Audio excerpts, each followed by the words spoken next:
Bonjour, les passionnés de santé. Aujourd'hui, nous allons approfondir un sujet souvent négligé, mais crucial pour notre bien-être. L'hydratation. Nous savons tous que nous avons besoin d'eau, mais comprenons-nous vraiment pourquoi? Décortiquons cela ensemble. Tout d'abord, l'eau représente une part importante de notre poids corporel. Elle est impliquée dans presque toutes les fonctions imaginables. De l'amortissement de nos articulations à la régulation de notre température, l'eau est essentielle. Elle agit comme un lubrifiant, permettant une fluidité des mouvements, et aide à transporter les nutriments dans tout notre corps. Fait intéressant, saviez-vous que notre cerveau et notre moelle épinière dépendent fortement de l'eau? Même notre cœur est composé aux 3/4 d'eau. Et ces eaux apparemment secs, ils contiennent environ 31% d'eau. Alors, pourquoi devons-nous constamment la reconstituer? C'est simple, nous perdons de l'eau en permanence, en transpirant, en urinant et même en respirant.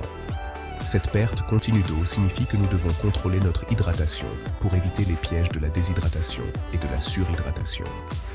La déshydratation se produit lorsque la teneur en eau de votre corps tombe en dessous de la normale.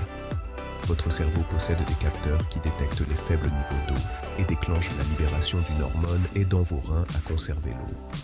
Mais si la déshydratation persiste, vous risquez de ressentir de la fatigue, des sautes d'humeur et une détérioration cognitive. La surhydratation, quant à elle, est moins courante, mais peut être tout aussi nocive. Cela se produit lorsque vous ingérez plus d'eau que votre corps ne peut en traiter, diluant ainsi vos électrolytes et provoquant des ballonnements, des maux de tête et même des convulsions dans les cas graves. Alors, comment rester correctement hydraté? La vieille règle des 8 verres par jour n'est pas universelle. Vos besoins dépendent de facteurs tels que l'âge, le niveau d'activité et le climat. En général, les hommes devraient viser environ 2,7 litres d'eau par jour, tandis que les femmes ont besoin d'environ 2 litres.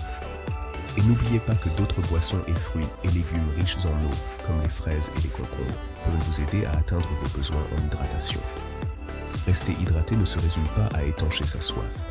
Cela est lié à un risque moindre d'accident vasculaire cérébral, à un meilleur contrôle du diabète et même à un risque réduit de certains cancers.